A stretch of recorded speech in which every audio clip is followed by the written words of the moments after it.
Pertama kali ini saya akan membahas sebuah artikel yang berjudul The Bugis Makassar Diaspora, karya dari Leonard Andaya.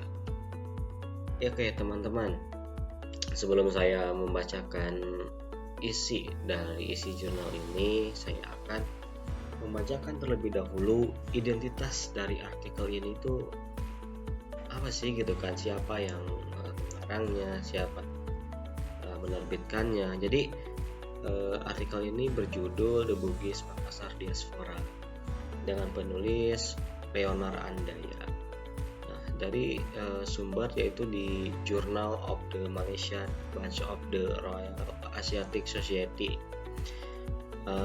Tahun terbit yaitu di tahun 1995. Halamannya itu dari 119 sampai dengan 138. Penerbitnya yaitu Malaysian Branch of the Royal Asiatic Society. Ya, mungkin itu ya untuk identitas dari artikel ini. Ya, sebelum kita bahas pembahasan intinya, kita akan ketahui dulu sih apa itu diaspora. Nah, jadi diaspora itu adalah sekelompok orang dari suatu bangsa atau kelompok etnis yang tinggal di luar negara asal mereka, tetapi tetap mempertahankan hubungan aktif dengan tanah air leluhur mereka melalui ikatan budaya, sejarah, emosional, dan politik.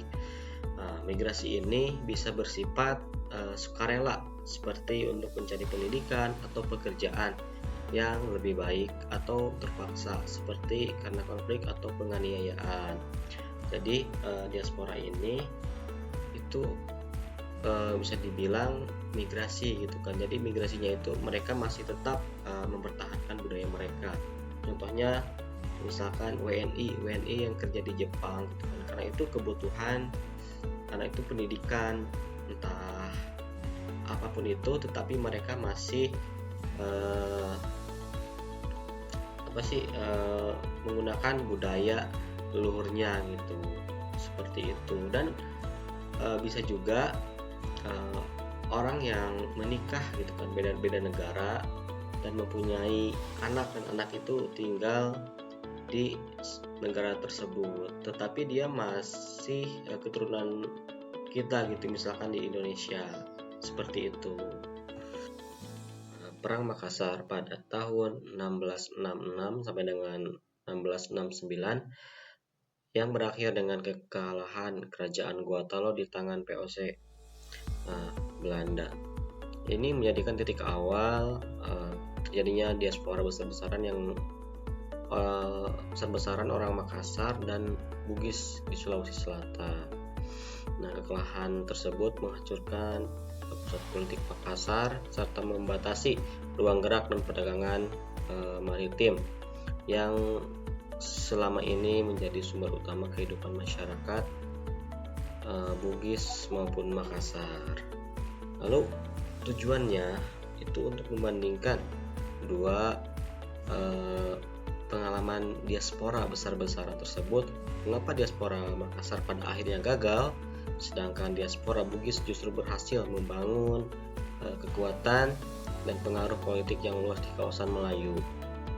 Ya, Pak. Jadi Leonard Andaya ini ingin mengungkap faktor-faktor sosial, budaya, dan politik yang melatar belakangi hasil yang kontras dari kedua kelompok tersebut. Ya, selanjutnya yaitu di metode penelitian ya.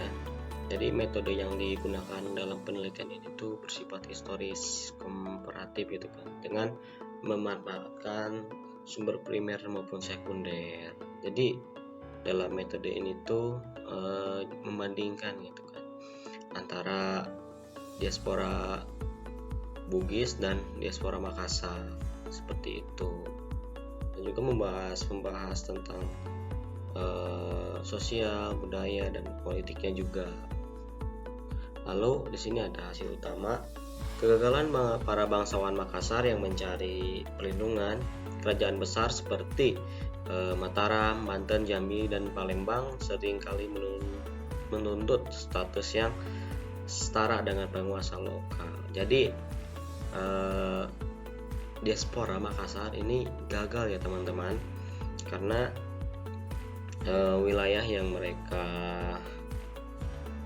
tempati yaitu wilayah yang memang padat gitu kan penduduknya, dan mereka mencoba untuk migrasi ke Banten, Jambi, dan Palembang.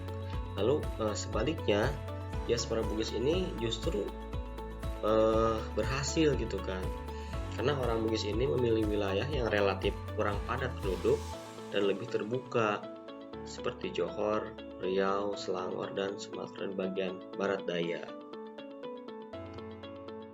Ya, selanjutnya itu adalah analisis kritis ya. Di sini ada kekuatan. Jadi kekuatan dari artikel ini yaitu penulis membandingkan dua diaspora Makassar dan Bugis secara analitis sehingga pembaca bisa melihat perbedaan dari kedua mereka. Yang kedua yaitu menggunakan sumber arsip dari Belanda (VOC) dan catatan Inggris, dokumen pengadilan Melayu hingga tradisi Bugis Melayu. Lalu menyoroti faktor-faktor yaitu seperti nikah siri, perkawinan, jaringan keluarga yang diperhatikan dalam abad sejarah migrasi. Selanjutnya yaitu ada kekurangannya ya. Kekurangannya itu ya mereka lebih bias narasi gitu kan, yang dimana diaspora Bugis cenderung digunakan dan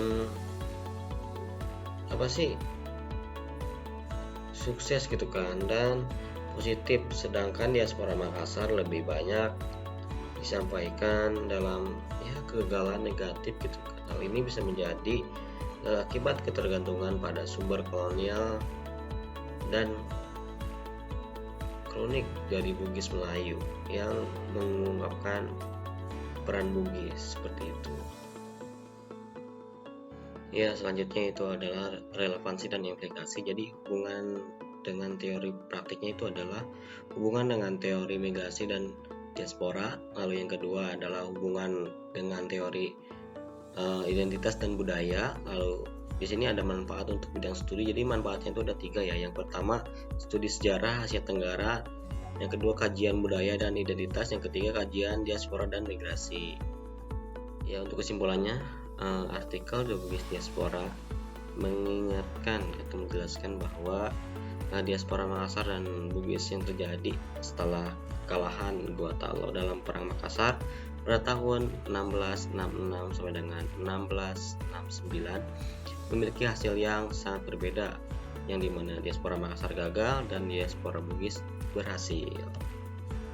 Ya, mungkin itu saja ya tema video pada kali ini. Saya ucapkan terima kasih kepada teman-teman semua yang sudah menonton video ini. Jangan lupa like, komen, dan subscribe. Dadah.